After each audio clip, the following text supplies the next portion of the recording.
certains de ces pygmées. Donc à mon grand-père, il donne un garçon et une femme qui s'appelait Nzela Koum et sa petite sœur. Partant de là, mon grand-père vient donc les installer au village. Ce n'était pas d'abord ici. Nous avons eu problème d'eau parce que nous n'avons pas de coude, nous n'avons pas de ruisseau ici. On se rencontrait à l'eau et ça nous créait des problèmes. Parce que là où on se lave, c'est là où ils viennent faire leurs choses. Vous les voyez sales de corps, mais trop propres plus que les blancs. Mais ça nous causait des problèmes. Là où on doit boire de l'eau, c'est là où ils faisaient tout. Et ils ont décidé eux-mêmes d'aller chercher un cours d'eau. Et on appelle Bikwale. Bon, à peine arrivé ici donc, maintenant l'État dit qu'il ne veut plus voir quelqu'un en brousse. Ils ont conçu ici, une semaine après, on a dit rentrer au village. Raison pour laquelle on appelle ici Mvuen-Aluang. Donc, pourquoi on a donc construit ici et repartent au village? Nous avons toujours le même problème de nous rencontrer à l'eau. Et quand il y a sécheresse, l'eau tarie, nous avons toujours les mêmes problèmes. Parce qu'un pygmée, s'il n'y a pas l'eau, il ne vit pas. Raison pour laquelle ils se sont déportés encore pour revenir ici, là. Oui. Et nous sommes ensemble avec eux. C'est mes frères, c'est mes soeurs, c'est mes mamans. D'autres villages voisins se marient à mes pygmées. Oui. Oui, comment? Ils sont tellement paresseux en agriculture. Ils ont des ONG qui les soutiennent en matière agricole. On leur donne des semences, par exemple comme de l'arachide. L'arachide même qui a été déjà un peu souillé là, ils viennent, ils lavent de l'arachide, ils en consomment. Les ignames, le machin pareil. Donc ils sont toujours à côté de nous. S'ils viennent t'aider à travailler, toi tu lui donnes le manioc ou bien le maïs, il va se ravitailler avec.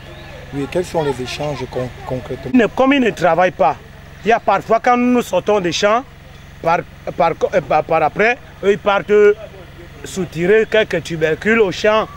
Et c'est là où on a un peu de sous-problème. Mais qui ne nous font pas tellement mal au cœur. Ils sont parmi lesquels ils s'associent à nous pour nous aider même à travailler les mêmes champs. Mais ils ne viennent pas visiblement pour demander que mon cher frère, j'ai besoin de manger, va m'accompagner mon champ. Mais plutôt ils vont comme des souris ou bien des rats. Quand il sait que l'homme est quitté de son champ, il vient donc par après soutirer. C'est là où une petite fâcherie se présente et tu dis que c'est le mien, toujours tu laisses. Parce que ce n'est pas lié au fait. Oui, c'est tranquillement.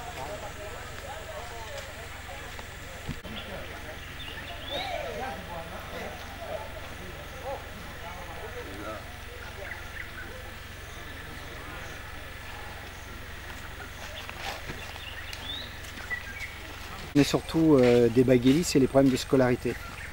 Donc en fait, ce que je remarque, oui, excusez-moi, oui.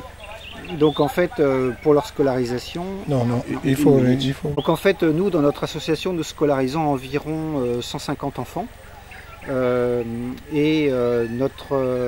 mission, en fait, c'est de les aider d'accéder à l'école, bien qu'ils vivent en forêt. Ce qui est compliqué pour eux, parce que le mode de vie en forêt est un mode qui n'est pas propice pour aller à l'école, parce que l'école est loin, parce qu'ils n'ont pas toujours mangé le matin, le midi, parce qu'il n'y a pas de suivi parental régulier sur le travail à l'école. Donc en fait, nous aidons les parents à scolariser leurs enfants dans les écoles du Cameroun. Et quelles sont les stratégies que vous employez pour permettre ça? Alors il y a deux, d'abord le premier principe qu'on fait dans notre association, c'est de faire 2 ans de préscolaire pour les amener ensuite au CP. Donc on leur apprend le français, écrire, lire et compter en préscolaire, mais dans les 2 langues, à la fois dans la langue baguéli et à la fois dans la langue française. Et une fois qu'ils ont fait ces 2 ans de préscolaire, on les envoie au CP dans les établissements du Cameroun. Et donc en fait, une des stratégies qu'on a pour les amener à sortir de la forêt et à venir en préscolaire, c'est-à-dire qu'on nourrit ceux qui viennent à l'école. C'est-à-dire qu'on prend des enfants de 5 ans, 6 ans, 7 ans. S'ils ne viennent pas à l'école, bon, ils se débrouillent dans la forêt, mais ceux qui viennent à l'école sont nourris, matin, midi, et après le soir, c'est les parents qui s'en occupent. Et si vous avez une évaluation, qu'est-ce que vous pouvez dire à ce niveau, le nombre de temps que vous avez passé avec eux? Alors en fait, ce que nous remarquons, c'est qu'au niveau de la scolarisation jusqu'au CM2, jusqu'au CEP, ça va. Après, quand on aborde le secondaire, ils ont quand même énormément de mal à suivre une scolarité au niveau du secondaire. Et ce qu'on remarque, c'est que cette difficulté est plus forte aujourd'hui qu'il y a une quinzaine ou une vingtaine d'années. Parce que l'univers a changé, parce qu'à Bipindi, il y a des endroits où il y a de la musique le soir, il y a des bars avec des groupes électrogènes, ça attire les enfants qui ont envie de sortir, de faire l'ambiance. Et puis, ceux qui étaient scolarisés il y a une vingtaine d'années, quand ils sortaient de la forêt, ils avaient plus peur, ils étaient plus timides vis-à-vis du monde extérieur. Alors que maintenant, comme ils ont commencé à s'habituer au monde extérieur de la forêt, ils n'ont plus peur et donc ils ont plus facilement tendance à nous échapper dans ce monde, le monde de la route, le monde des villageois, le monde extérieur de la forêt. Oui, est-ce que les réussites que vous avez quelques exemples de réussites que vous avez mises en place à travers la scolarisation que vous avez établie?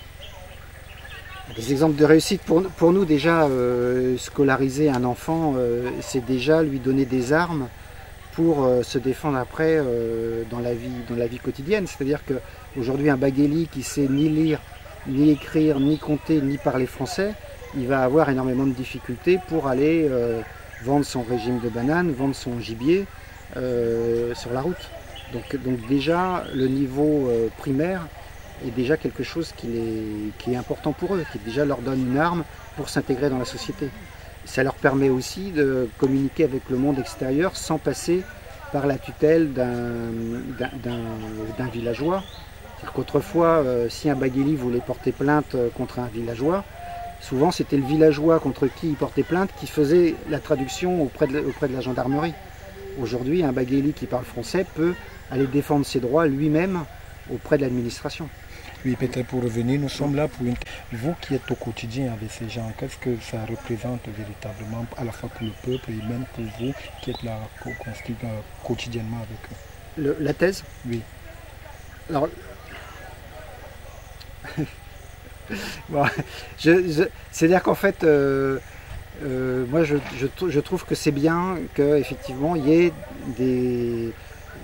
des scientifiques camerounais qui étudient les Bagheli, donc une ethnie du Cameroun, et que ça ne soit plus comme auparavant des ethnologues français ou occidentaux qui venaient étudier les Bagheli. Moi je trouve que c'est bien qu'on passe le flambeau et que maintenant ce soit les Camerounais eux-mêmes qui étudient leurs ethnies et leurs peuples autochtones.